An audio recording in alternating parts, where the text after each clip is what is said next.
What do you call it when Sajam reacts to a Diaphone video, and then I react to Sajam reacting to a Diaphone video? I don't know, but that's what this video is. Yes, we are reacting to Sajam's The Current State of 2xKO, and he reacted to my video where I basically ranted about the balance patch for 18 minutes. It's on the main channel if you want to check it out.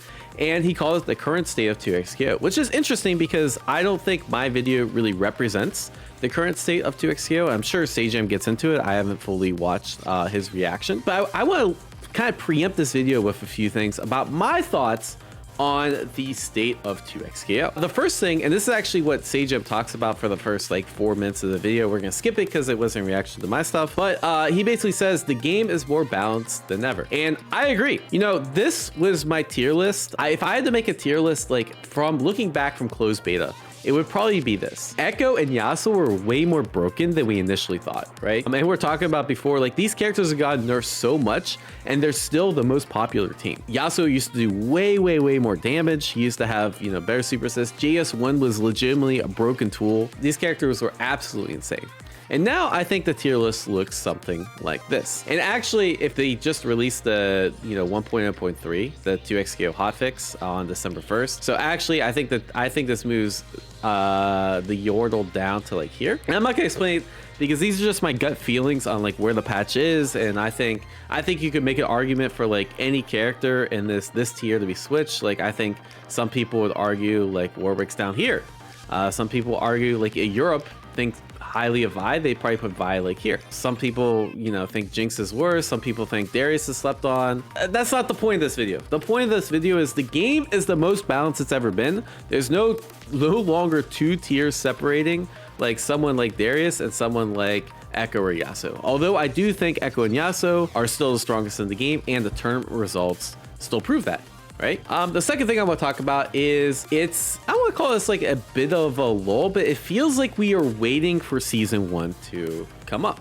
So what do I mean? Like if we look at the 2xKO category, you know, there's not too many people streaming this game. Like outside, like me, Sajam, like, you know, some other top players compared to like Street Fighter where you have a lot more even distribution. It feels like there's kind of like almost like a lull in the content, so to speak. Maybe the excitement for the game isn't as high as it could be, right? That being said, I'm very hopium about the future of this game because there's a lot of anticipation for one, console release. Console release comes out maybe season 1, and like you have to think the vast majority of people that play fighting games, not vast majority, but I'd say the majority of the people that play fighting games play on console, and the majority of people that play free-to-play games also play on console, right? So I think there's a lot of anticipation for that console release and for season 1 where we're gonna get a new character and probably a lot of cool quality of life games for the official launch of the game.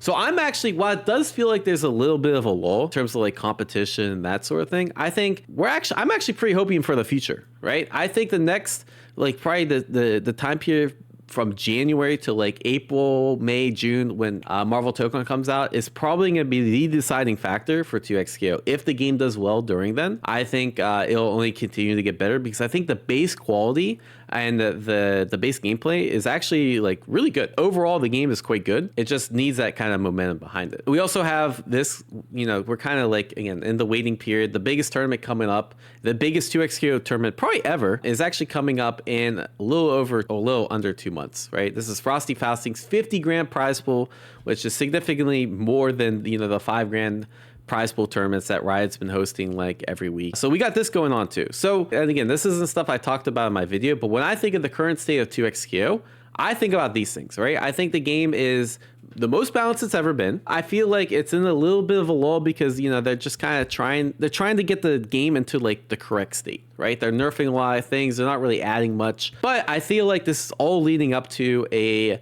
big release, you know, for season 1 and console release that I have hope for, because I think there's a, you know, Riot obviously wants this game to succeed. I want this game to succeed. I look at other games like Valorant that a lot better after the console release, and I think there's a good shot this game still can, you know, be the biggest game in the fighting game scene, or maybe right before Street Fighter, because I think Street Fighter is very hard to beat, especially if in capturing like almost all the Japanese audience, right? And maybe Valorant's not the best example, but from what I've heard, again, I'm not a Valorant player, is that it was like a slow build too, right? If you look at games like Brawlhalla, This is probably a little better example, although it's not a Riot game. Brawlhalla started out pretty low, right? For the first like year or two, and then it slowly built, right? And maybe it's not still growing anymore. Brawlhalla is a very good example where, you know, just because a fighting game doesn't do well in the first like month or the first like 6 months, although I think 2xk is doing quite well, it's certainly doing better than like, you know, 700 concurrent players. I think there's still actually a lot of hope for it, right? Yeah, weird it spiked during COVID. Yes, I get. We probably aren't going to have another COVID event. Hey, maybe we will, and then 2xq will blow off. But yeah, that's my thoughts on the state of 2xq. Also, I think, you know, things still have opportunity to change. You know, the game's not getting patched for another month, at least. This is just found like yesterday, although apparently people knew about this earlier. This just completely jails. You can't push block this. Because again, there's no air push block, and yeah, have fun, bro. You can take the hit, but then you die. There's a lot left to explore in this game too. So will something like this push Lally up the tier list? I don't know. I every time someone texts in this game, they just mash. They're just gonna get hit. Like, let's keep it real, or they're just gonna no tech. Especially knowing this, I don't actually think this is that game breaking, but I want to show you guys like, hey, yes, there's a lot of potential for stuff to be found to like change the overall meta, like this for example, right? Oh yeah. So anyways, let's get to Sajam's video. The thing about Tuco is that it's the game where you know they're gonna hear you, and also the most open about what they're doing. Whereas, you know, every other game, no one's hearing that shit. Your words are not reaching these places, for better or for worse. Lots of suggestions people make, myself included, are not always good for the health of the game or in general. Sometimes they're like, nope, this is what we want this to be, even if you don't like it. Sorry. Yeah, I agree with that. And I think I make some suggestions here that aren't the best, like after thinking about them a bit, but again, they're suggestions, right? Like no one person knows the solution to like making 2xq the best game. If so, then Riot would just fire all their staff and hire that one person, right? I think it would be if job was that easy, then like, bro, why do you have half the people working at working there, right? So I'm gonna wait till they zoom in on, or wait till he pauses the video. Just feel like they're just inconveniencing players. I don't know what their intention was for this. Yeah. Most combos. So I think Sajam agrees with the fact that, you know, this RA change was bad. You know, the nice thing about the newest patch, they nerfed some combo routes, but they're all justified combo routes, right? The issue that I had with this 6S2 change is that, like, it didn't really change anything. It just made people learn new combo routes, but didn't actually nerf the character.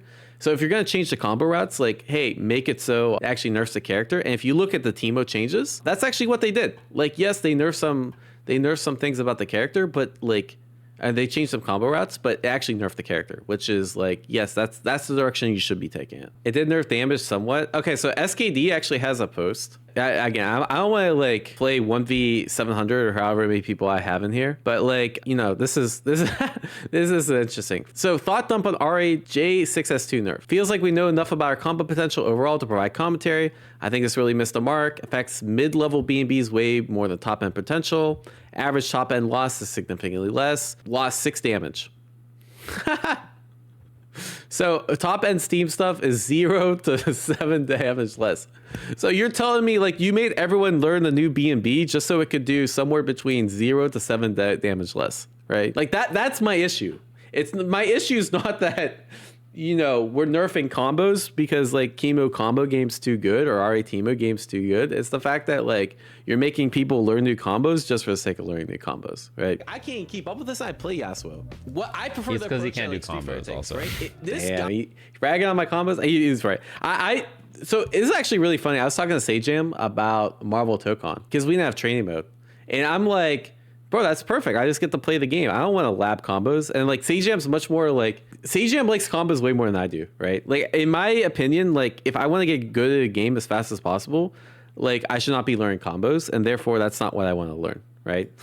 If I want to like really enjoy my time playing a game, it's like learning how to abuse the system mechanics and like learning how like player interactions work and like understanding the meta of the game. I'm okay having homeless combos. I have homeless combos in most games. I'm not afraid to admit that because it's just not something I particularly enjoy. I'm about to play Ari Jinx, and like again, I'm running it in tournament in a couple days. My Ari Jinx combos are not great, but I'm putting the most of my time into learning how the team flows and like maximizing my win potential. than like all the other. Why these are the bugs that got fixed, by the way, is that they were just like easier fixes than like all the other stuff, right? Like they know about all these bugs. Oh yeah, I think the highest YouTube comment on mine was, hey, like yes, certain bugs get prioritized more than others, right? I think it's very obvious this game is kind of buggy, and a lot of people know that it's buggy. The argument I wanted to make, and I don't think it was very clear, is that the Teemo parachute bug, I think that's sometimes like, you know, what's it called? It's not a bug, it's a feature.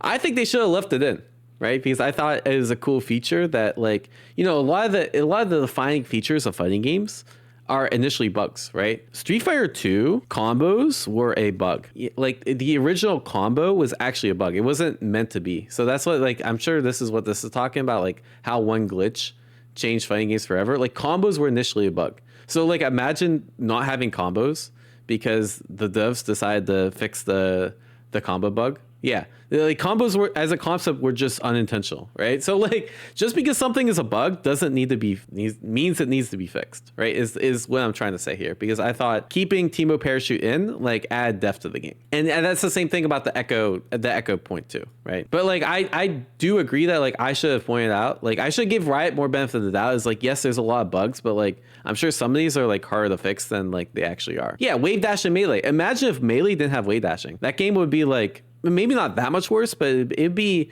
more boring to watch, right? Is someone seriously at Riot telling me I'm talking about like, use that bro, that shit would be so fucked if he could just hold shield and then armor super. I'm like the fucking war meme, like the guy with the helmet. What like is the Sajam war meme? That's crazy. Like, bro, everything he just suggested sounds evil as fuck. Yeah, so some of these things I suggested, again, if you're gonna make a change in a game, so like what I assume Riot does is like they're like, hey, I think it'd be cool if Braum could cancel a shield in the super, right? And then they test it out, and then they see, is it actually broken or not, right? I don't know if it's actually broken, right? It could be that like if you cancel Braum in the super, again, it all depends on how they program it, right? But like because the super has so much startup, it's not actually punishing anything anyways, right? So like if you do, like, let's say you hit a medium on Braum's shield and then you do super and the super comes out slow enough that you can just recover, then like, hey, maybe it's not actually that strong, right? Or maybe it turns out like it's actually too strong and they need to nerf it, right?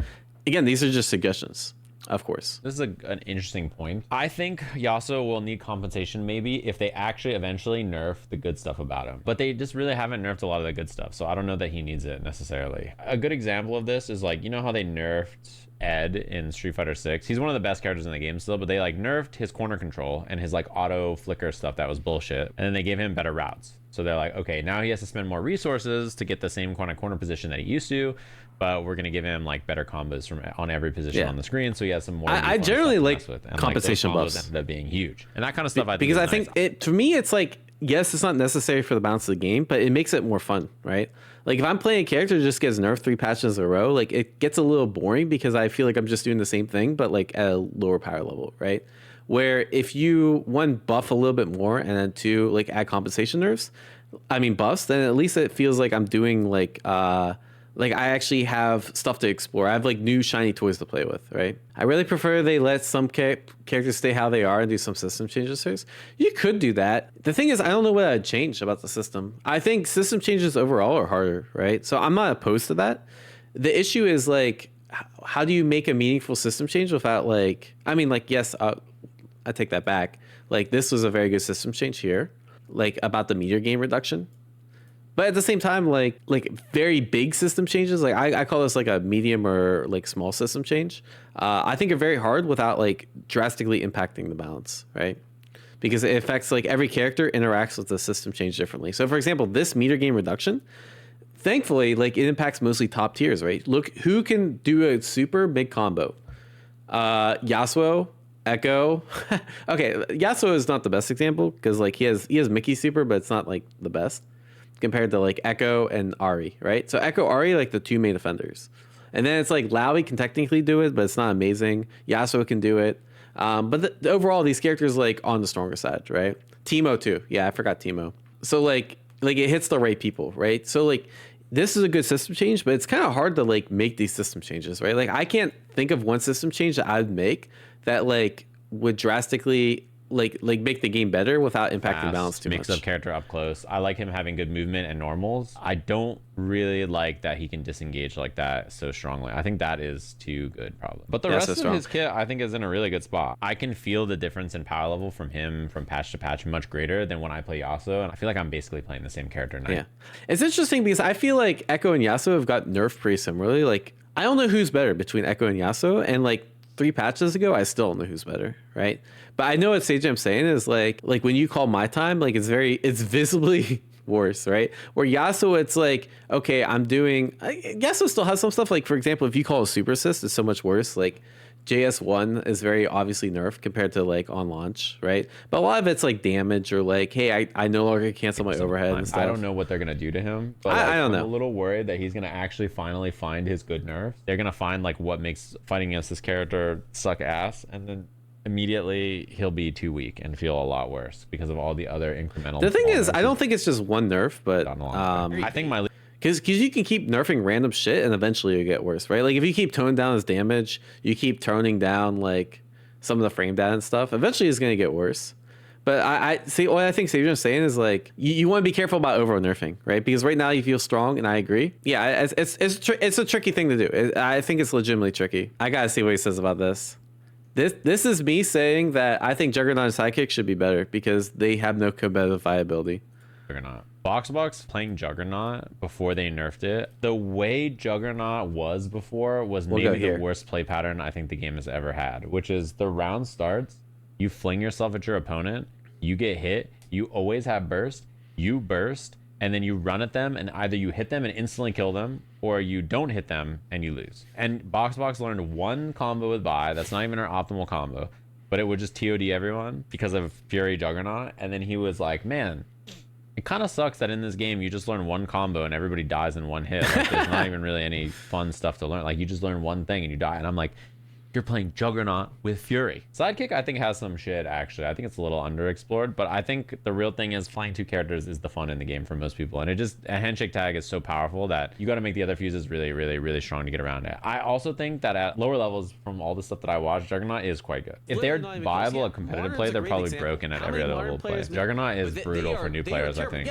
Skullgirls is a great example. You look at a random Skullgirls tournament, and the vast... Have y'all fought against solo characters in Skullgirls? It was my least favorite thing about playing the game. Sajam does not like playing against solo characters. I really did not like hitting them like 12 times. I have played against a solo character in Skullgirls, but maybe I haven't played against it recently. To me, I think it's just interesting having like a variety of different like play patterns, right? Like Solo's not winning Evo for Skullgirls, right? Which I think is pretty... I think it's neat, but I see a lot of people do not like solo fuses, whatever. I even said at the beginning of this, I'm like, all right, you know, it's okay for you guys to debate this. The other main complaint I've heard of the patch strategy, but from Riot, I'm sure I could just search up Leffin's Twitter or something. Generally, me and Leffen are pretty aligned, right? Scary sentence to say out loud. That is a scary sentence. You know, if I could take back anything about this video, I think I would take back that. I think I'd take back that sentence. I remember recording this, right? Because this is just like all off the top of my dome. I usually look at Leffen's Twitter and I'm like, just like, this is the worst take I've ever seen. Me and Leffen generally are not aligned ever.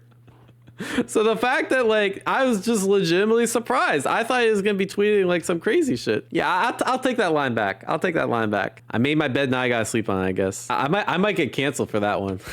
Does it suck to lose the bugs? Yeah, but like this game will change constantly, and my thought on it is you basically just have to play the version of the game that is out, and you can strategize around playing different versions and stuff, but like you kind of just have to accept that the version that's out is what it is, and when they change the character, he will change. You don't know what they're gonna change about any character, because like what if they buff Vi to be the best character in the game and you're like, oh shit, I didn't know this, I could have been learning Vi, right? Like in the same thread, you at least have some kind of like awareness that the thing that you're doing that's going to go away is not going away for a bad reason. It's like it's going away for a legitimate reason, like it's not intended. And every ranked match, okay, so I wasn't doing any of the bug stuff because I was like, I don't want to do any of the bug stuff. Like I'm not playing Teemo anymore because he has so many bugs or whatever, right? And then every Teemo I play does all the bugs. Every Yasuo player I play do all the fucking bugs, like all the that's my issue with it too. They just do everything that's bugged. And I was like, all right, fine. So I play Warwick. I'm doing the combos that are not intentional. I'm like, yep, this is the version of the game. Next version, I'll just do the different combos. Like, I'll play the game as it currently is, and then the next patch when things are fixed, and then I'll do the fixed version. I'm fighting Inzem. He's not gonna not do the. All right, so I actually don't know about this. Chat, what do you guys think?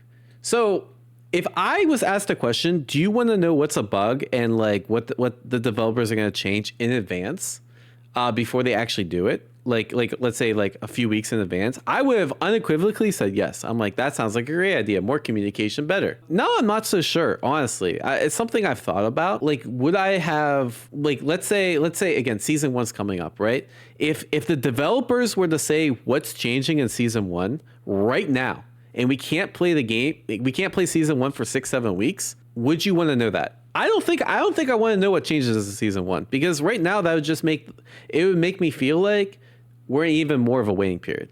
I think it's a double-edged sword, right? I think 1 week out's okay. Yeah, exactly. You don't want to over communicate too much, because then like people are always going to be like looking for the communication. They're going to be strategizing. They're going to be metagame. They're not going to be playing the game as it is now. They're going to playing what they think the game is going to be in 3 weeks or 5 weeks or whatever. Right. So I don't know. I really don't know. I'm sure there's like a good middle ground, right? Like I have no issue with Riot saying, hey, we're going to patch this later today, even though it's not out. This is great, right? I think it's great that we're getting patch notes beforehand. I think there's obviously like 5 weeks is too long.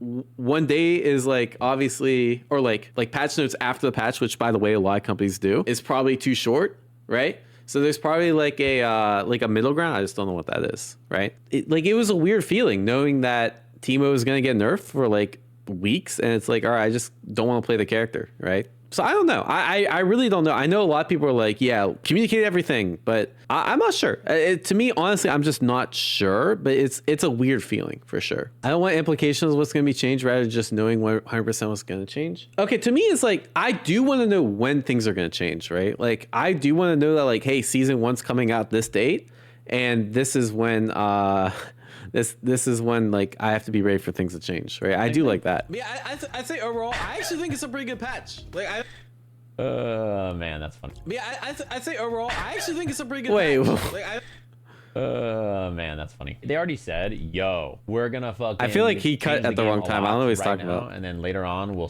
yeah, I mean, the patch culture around Tuco is, I think, far better in terms of communication and like their plans. Yeah, like, I think it's okay changing a lot of shit now because of early access. The problem with the other games, he's laughing at me. I see that. You guys remember when Valorant was new? The game changed a lot, quite often, right? They'd be like, all right, this character's util is more expensive, or they get more charges or less charges, or whatever. They like changed the game a lot. After a bit of time, they basically landed everything, and then the gameplay changes patch to patch in that game are so small. Like, I came back like after not playing for I definitely think it's better that they change things now than like later, right? Like, it's better that we play for the future, essentially. But I don't think anyone's disagreeing with that. This Tom post here where he mentions like, these are all the things that we want to do for early access. Once we get all of the above in great shape, we'll be ready to leave early access, and for the official launch, they say is the end of 2025, right? So season 1 kicks off with console most likely and the new character. Yeah. Cats here.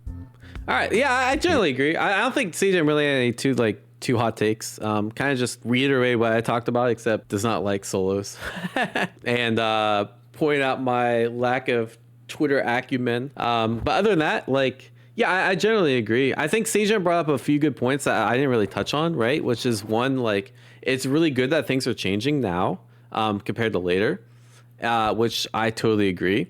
And two, like, yeah, just because I guess I think in my original video I was maybe a little too harsh towards Riot, because I think Riot's actually doing a great job of patching this game compared to like almost every other company. So, and I think Sajam covered me a little bit on that one, because like he showed like, hey, yeah, like these Riot guys are actually doing a pretty good job. So I actually do agree with that too. Let me know what you guys think about the state of 2XKO. I'm pretty optimistic about the game, and we'll see what it looks like going forward. Hopium for season 1 and console release. Catch y'all later.